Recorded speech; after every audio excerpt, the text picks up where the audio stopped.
오늘 함께 은혜 받을 말씀 요한복음 4장 43절로 54절입니다. 요한복음 4장 43절로 54절 말씀을 저와 한 절씩 교독하시겠습니다. 이틀이 지남에 예수께서 거기를 떠나 갈릴리로 가시며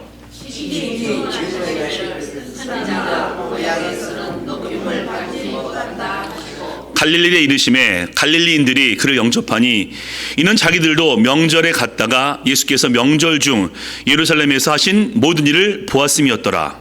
예수께서 다시 갈릴리 가나에 이르시니 저게 물로 포도주를 만드신 곳이라.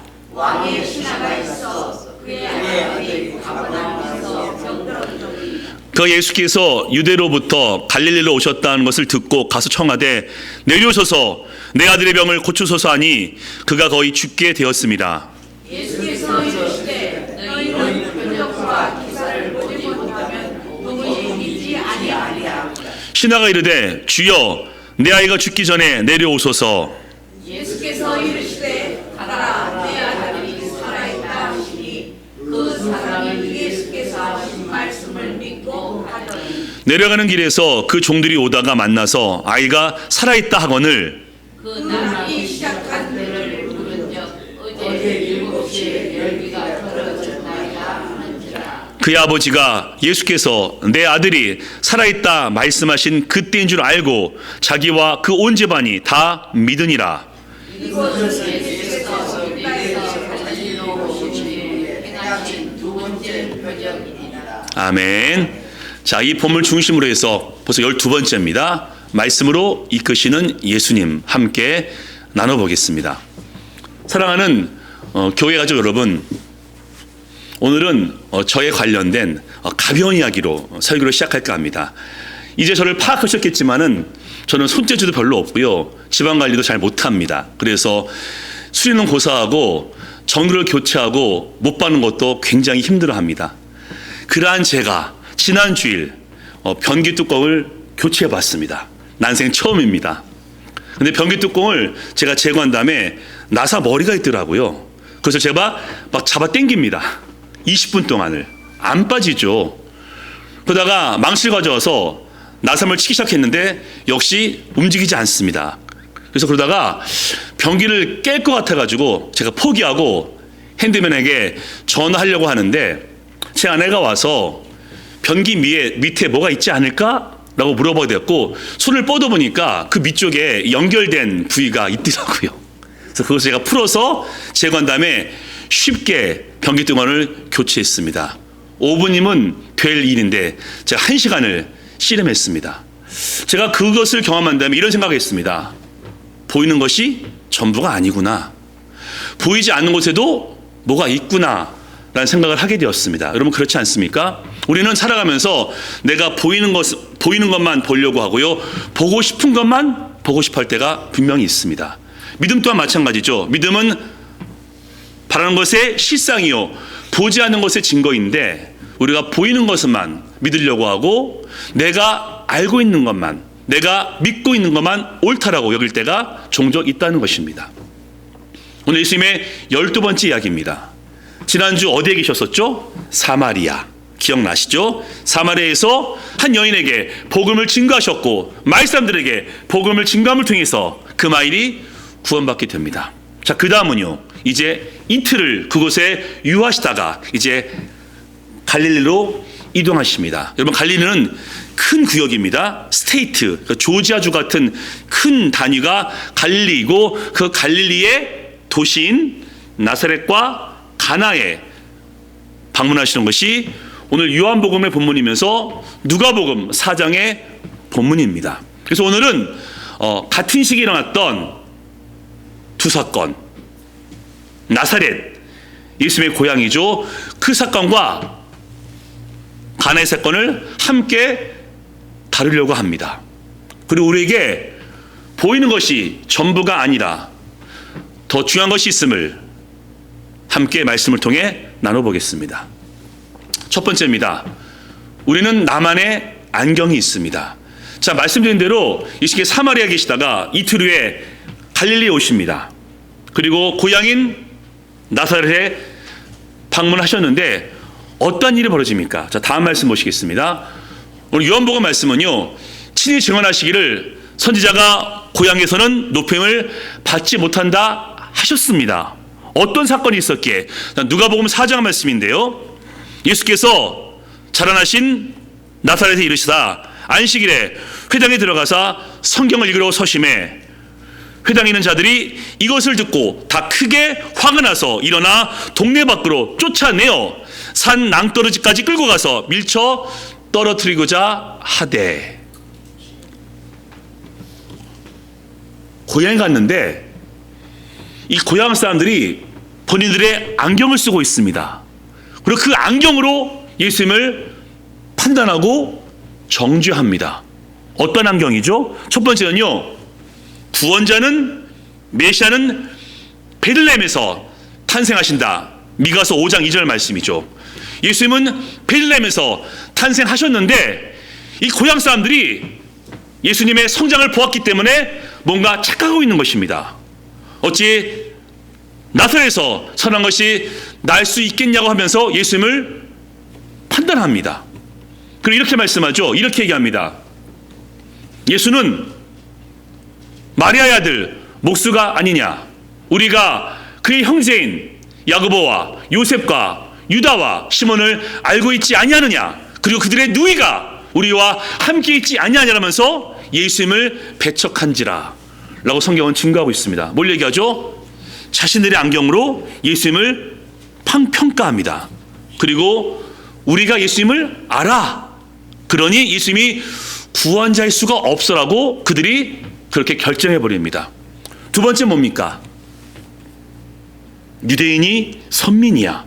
하나님이 유대인을 선택해서라는 선민 사상이 그들의 두 번째 안경입니다. 예수님은 회당에서 이렇게 증거하시거든요. 이방인에게도 구원이 있다라고 말씀하시면서 엘리야가 사렙다 과부에게 보냄받은 것을 설교로 말씀하시고, 또 엘리사가 나만에게 말씀 가운데 병을 고쳤음을 증거하십니다. 뭘 얘기하죠? 유대인 너희뿐 아니라 이방인에게도 구원이 있다라고 선포하시자 고향 사람들은 메시아는 유대인을 위한 것이야, 그러니 예수는 메시아일 수가 없어라면서 예수님을 산에서 밀쳐 죽이려고 합니다. 뭘 얘기합니까? 자신들의 안경으로 예수님을 평가하고 예수님이 구원자가 아니라고, 메시아가 아니라고 그렇게 결정해 버립니다. 안타까운 일입니다. 고향 사람입니다. 예수님과 함께 가까이 지낼 수 있었건만 그들의 안경을 쓰고서 예수님을 정죄했고 예수님을 구원자로, 메시아로 믿을 수 있는 기회를 그 고향 사람들이 박탈해 버립니다. 사랑하는 교회 가족 여러분, 우리 모두도 우리만의 안경이 있습니다. 성장하면서 가정에서 가족을 통해 내가 얻은 나의 가치관, 집안 분위기가 아무래도 좀 보수적이면은 보수적이게 되겠죠. 가족들이 조금 개방적이면은 우리도 좀 개방적일 수 있을 겁니다. 그리고 학교에서, 사회생활에서, 그리고 만남을 통해서, 책을 통해서 얻은 나의 관점이 있습니다. 그리고 오랜 시간 함께하면서 보낸 삶과 함께 나눈 어떠한 나의 생각도 있습니다. 그래서 부부가 함께하면요 점점 닮아가지만 생각도 비슷해집니다. 그럼 그 안경이 잘못된 겁니까? 아니요, 안경은 필요합니다. 제가 눈이 나빠서 안경을 써서 도움이 되듯이 우리의 관점, 우리의 가치관, 우리 안경은 필요합니다. 그 안경이 있어야, 그 가치관이 있어야, 그 관점이 있어야 무엇인가를 결정할 수 있고 무엇인가를 선택할 수 있습니다. 내 기준이 있어야 무엇인가를 결정할 수 있지 않겠습니까? 나에게 관점도 없고 가치관이 없고 안경도 없이 무엇을 판단할 수 있겠습니까? 안경은 필요합니다. 그런데 이 안경이 색 안경이 되면 그때부터 곤란해집니다. 안경은 안경인데 그 안경이 색 안경이 되어서 누군가를 평가하고 판단합니다. 잘하고 있어. 그렇게 하는 게 맞아. 그러면 안 돼. 라면서 내 관점으로 누군가를 평가합니다. 그 사람도 본인의 관점으로, 본인의 가치관으로 신중하게 선택한 것인데 내 색안경으로서 그 형제를, 자매를 평가합니다. 그러면 안 되지. 그래, 잘했어 라고 말이죠. 그리고 교회에 들어와서도 우리는 서로 색안경으로 누군가를 평가합니다. 믿는 자는 이래야 돼, 저래야 돼. 그게 누구 관점입니까? 하나님 관점일까요? 그렇게 내가 내 관점으로 누군가를 평가함을 통해서 그 형제, 그 자체에 보이지 않는 소중한 것을 못 보기도 합니다. 목사는 이래야 돼, 직분자는 이래야 돼, 저래야 돼 라고 얘기하면서 평가합니다. 그 평가가 나의 관점입니까? 아니면 하나님의 관점입니까? 그래서 열심히 수고하고 있는 일꾼의 그 수고를 못 보게 됩니다. 또 이런 분도 있죠. 교회는 이래야 돼, 교회는 저래야 돼. 누구 관점입니까? 하나님 관점? 내 관점. 내 관점으로 교회를 평가하고 교회는 이래야 돼, 저래야 돼 라고 하면서 교회를 어렵게 만들기도 하고, 어떤 분들은 교회 밖에서 교회를 나오지도 않으시면서 교회는 저래야 돼, 교회는 이래야 돼 라고 평가하면서 난 그래서 교회 안 나가 라고 얘기하는데, 그게 누구의 안경입니까? 사실 저도 저만의 안경이 있습니다. 특히 이 설교에 대해서 저만의 안경이 있기 때문에 설교는 이래야 돼, 저래야 돼 라고 저도 관점이 있습니다. 그래서 제가 참 죄송한 말인데, 외부에서 이 목사님들 설교를 들을 때 설교 자꾸 평가합니다. 은혜 받아야 되는데, 하나님 말씀을 들으면서 은혜 받아야 되는데 설교를 분석하고 평가하면서 제 안경에 맞으면은 아멘이라고 하고요, 제 안경에 맞지 않으면은 아멘을 안 합니다. 그리고 후회하죠. 그러면 안 되는데. 근데 잘 안 됩니다. 그래서 누군가가 유튜브로 혹은 영상으로 설교를 듣게 되고, 또 외부에서 설교를 들을 때는 자꾸 제 안경이 작동해서 설교를 평가하니 안타깝습니다. 나살 사람들, 예수님의 고향 사람들인데 예수님을 가까이 하는 복을 누렸음에도 본인들의 안경으로 예수님은 메시아가 아니야, 구원자가 아니야 라고 평가했고, 심지어 예수님을 죽이려고 했으니 참 안타까운 일입니다. 우리는 어떻게 됩니까? 우리도 안경을 쓰고 있는데 이 안경을 벗어야 합니까? 바꿔야 합니까? 어떻게 해야 되는 거죠? 자, 두 번째 말씀입니다. 두 번째, 우리에게는 나만의 영적 성향이 있습니다. 자, 고향에서는요, 그 안경을 쓴 고향 사람들이 예수님을 배척합니다. 쫓아내죠. 이제 가나에 왔는데, 가나 익숙하시죠? 예수님께서 첫 번째 표적을 행한 겁니다. 가나의 혼인잔치. 그래서 소문이 나 있습니다. 가나에서는 야, 예수가 왔다, 표적을 행한 자 라는 소문이 퍼졌고, 사람들이 몰려들기 시작했을 때 가버나움에서 왕의 신하가 찾아옵니다. 왜요? 이 사람도 가버나움에서 예수님의 표적을 들었기 때문입니다. 그래서 20마일 떨어진 가버나움에서 가나에 왔으니 왜 왔을까요? 자기 아들이 죽게 되었기 때문에 왔고, 예수님을 보자마자 다짜고짜 이렇게 얘기합니다. 자, 그 다음 말씀 보겠습니다. 예수께서 다시 갈릴리 가나에 이르시니 왕의 신하가 있어 그의 아들이 가버나움에서 병들었더니 그가 내려오셔서 내 아들의 병을 고쳐주소서 하니 그가 거의 죽게 되었습니다. 예수께서 이르시되 너희는 표적과 기사가를 보지 않고면은 도무지 믿지 아니하니라 라고 말씀하십니다. 아들이 죽게 되어서 병을 낫게 달라고 왔는데 좀 차갑게 반응하십니다. 첫 번째는요, 예수님의 능력에 한계가 있다고 생각합니다. 예수님이 가나에 계시는데 가버나움에 있는 아들의 병을 고치지 못하겠습니까?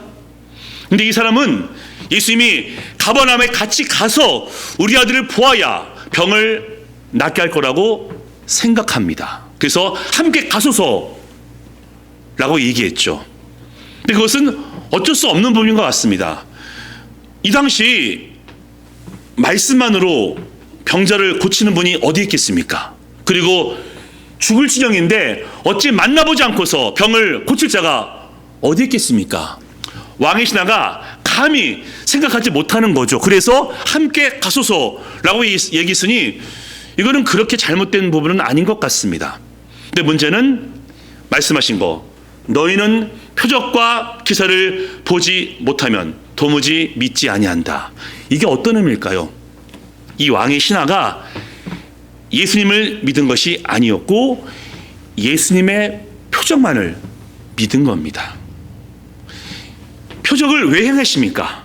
예수님께서 표적을 행하시면서 나는 하나님이다, 나를 믿어라 라는 것을 선포하시기 위해서 표적을 보였건만 사람들에게는 예수님께는 관심이 없고 표적에만 관심이 있습니다. 복음에 귀를 기울여야 되는데 사람들은 먹을 것에만 관심이 있어서 예수님을 찾아옵니다. 심지어 예수님의 형제들도 예수님에게 예루살렘에 가서 표적을 행함을 통해서 유명해지라고 빈정대기도 합니다. 사랑하는 교회 가족 여러분, 우리에게도 영적 성향이 있습니다. 병을 낫게 하는 표적을 좋아할 수 있습니다.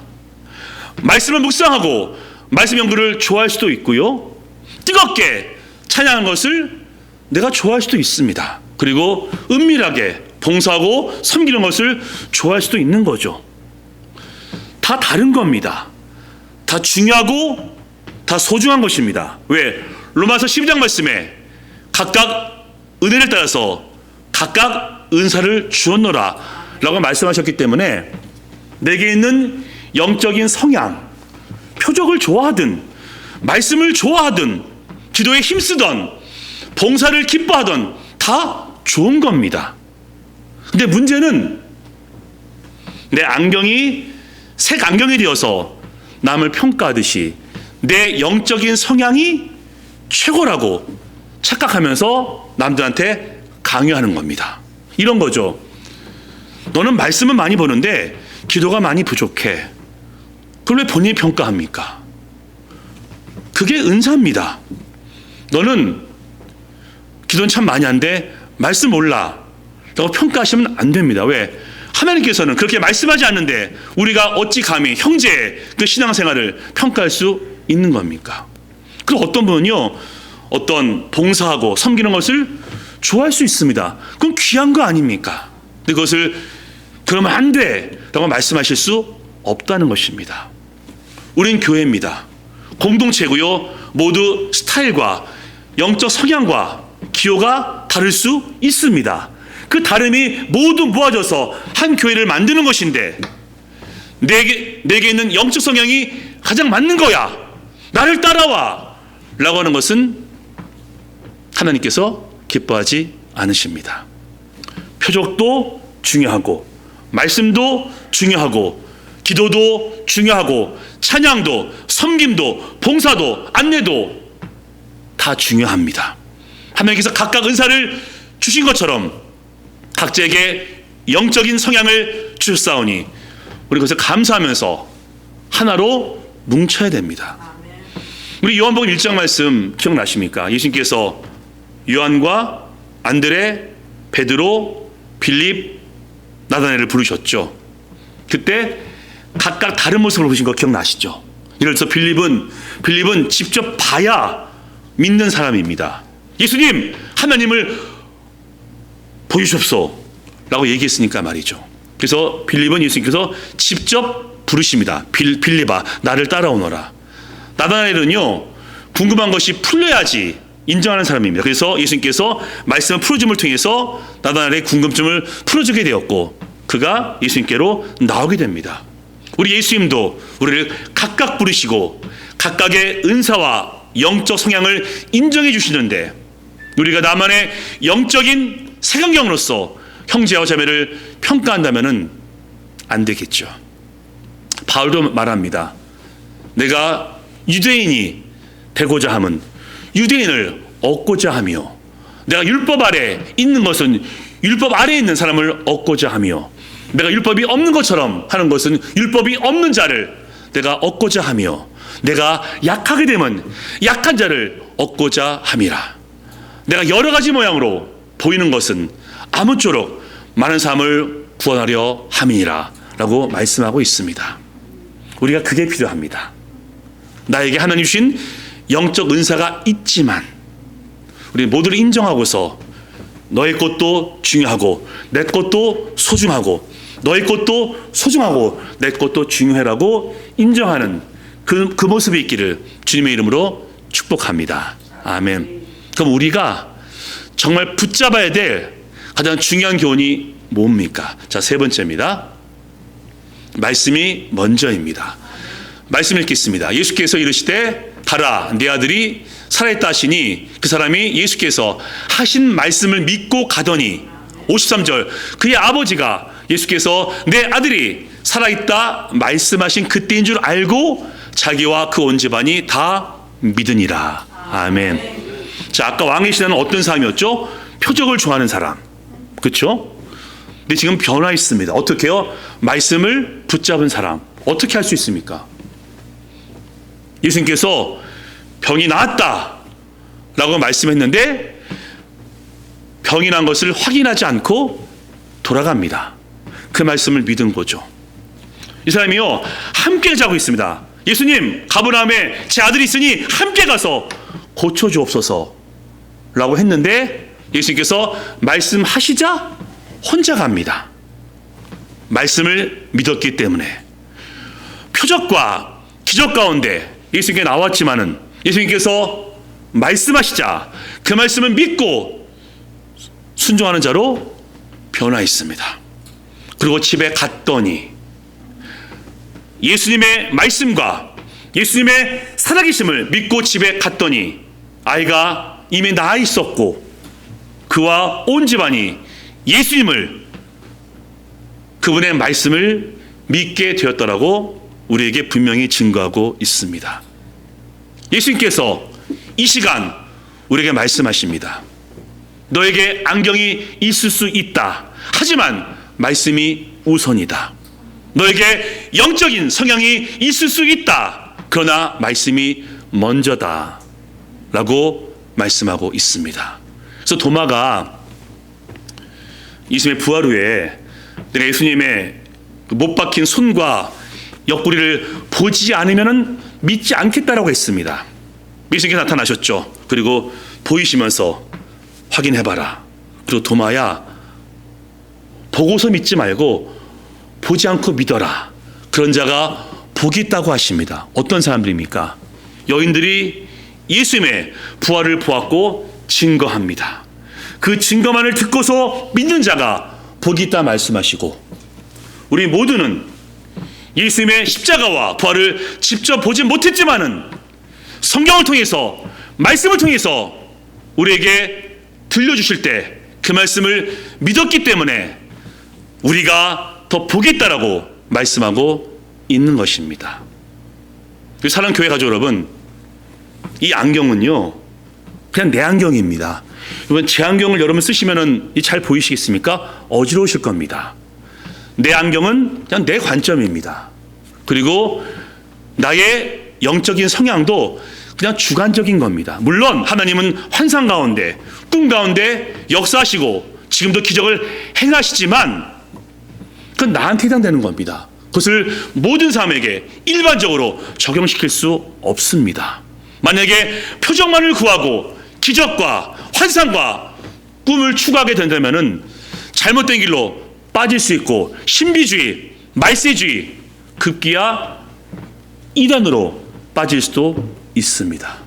가장 객관적이며 가장 확실하며 영원한 기준과 관점과 잣대는 오직 말씀인 것을 믿으시기 바랍니다. 아멘.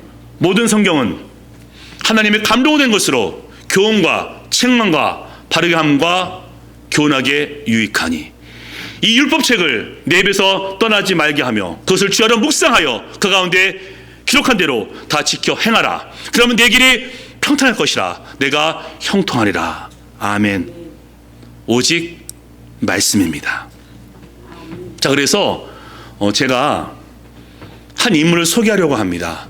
이 인물은요, 예수님께서 나사렛 회당에서 말씀을 증거하실 때 예수님께서 언급한 자로서 나아만입니다. 자, 나아만은 이 아람 장군이었습니다. 다메섹의 장군이었고요. 왕이 총애하는 정말 1등 공신입니다. 자, 그런 나아만이 어떤 일이 발생했죠? 나병에 걸립니다. 문둥병. 근데 다행스럽게 이 사람이 열린 마음을 갖고 있기 때문에 이스라엘 노예의 말을 듣습니다.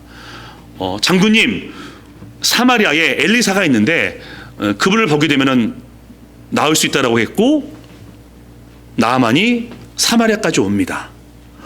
온 거는 좋은데 이 나아만도 자기 안경이 있습니다. 어떤 안경이죠? 내가 엘리사를 만났을 때 엘리사가 직접 나와서 내 몸에 손을 대고 안수기도 해주겠지 라고 안경을 쓰고 있었는데, 엘리사는 밖으로 나오지도 않고 사자를 그냥 보냅니다.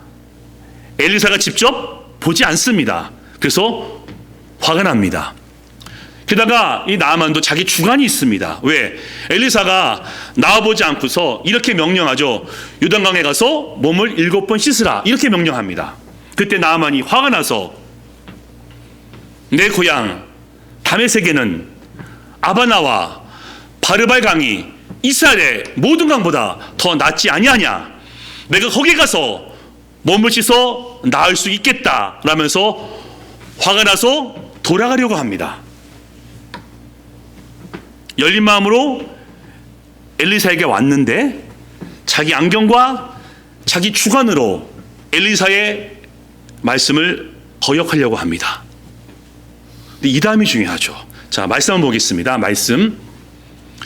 그때 그의 종들이 나와서 말하여 이르되, 내 아버지여, 선지자가 당신에게 큰 일을 행하라 말하였다면 행하지 아니하였으리까? 하물며 당신에게 이르기를 씻어 깨끗하게 하라 함이니까 하니, 나아만이 이에 내려가서 자신의 안경을 벗고 자기 주관을 내려놓고 하나님의 사람의 말대로 요단강에 7번 몸을 잠그니 그 살이 어린아같이 회복되어 깨끗하게 되었더라. 아멘. 사랑하는 교회 가족 여러분, 자, 그렇다고 해서 여러분 안경을 바꾸라는 것이 절대로 아닙니다. 영적 성향을 바꾸라는 것도 절대로 아닙니다.